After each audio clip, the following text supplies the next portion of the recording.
सैयदना उस्मान बिन अफ़्फ़ान रज़ी अल्लाह ताला अन्हो के ज़माना पाक में का वाक़या है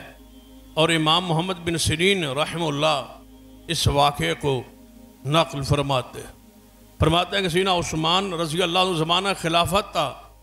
सैयदना उसामा बिन ज़ैद रज़ी अल्लाह ताला अन्हु का बाग था और उस बाग के एक एक दरख्त खजूर का इंतहाई कीमती दरख्त, हत्ता कि फरमाते हैं एक दरख्त की कीमत उस दौर में 1000 जो है वो दिनार थी।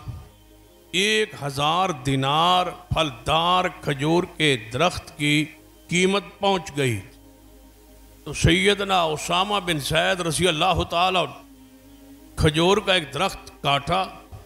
और उसमें से गोंद और गोदा निकाल के अपनी माँ को खाने के लिए पेश किया। तो सैयदना उस्मान बिन अफ़्फ़ान को जब यह पता चला कि एक फलदार दरख्त है और इंतहाई कीमती दरख्त है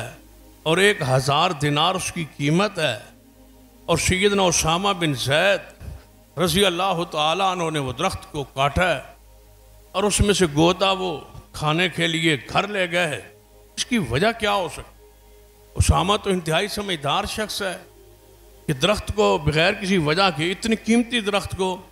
सिर्फ गोदे के लिए, सिर्फ उसमें से गोंद निकाल के खाने के लिए इसको काट दिया है। बड़े हैरान हो गए और सैयदना उसामा बिन ज़ैद को बुलाया और उनसे पूछा कि आप तो इंतहाई समझदार आदमी हैं और दरख्त की इतनी कीमत है और आपने उसको काट के सिर्फ गोदे के लिए, सिर्फ गोंद के लिए, सिर्फ एक चीज़ खाने के लिए आपने दरख्त को ही काट दिया है। तो हज़रत उसामा फरमाने लगे, ए खलीफतुल मुस्लिमीन उस्मान, मेरी माँ ने इस गोदे को खाने की ख्वाहिश का इजहार किया था और मैंने ज़िंदगी भर कभी भी ऐसा वक्त नहीं आया कि अपनी माँ की किसी तलब और ख्वाहिश को पूरा न किया हो। कीमत अपनी जगह, सारी बात मेरी समझ में है, लेकिन मेरी माँ ने ये बात कही, उसके बाद मैंने उसकी कीमत को नहीं देखा,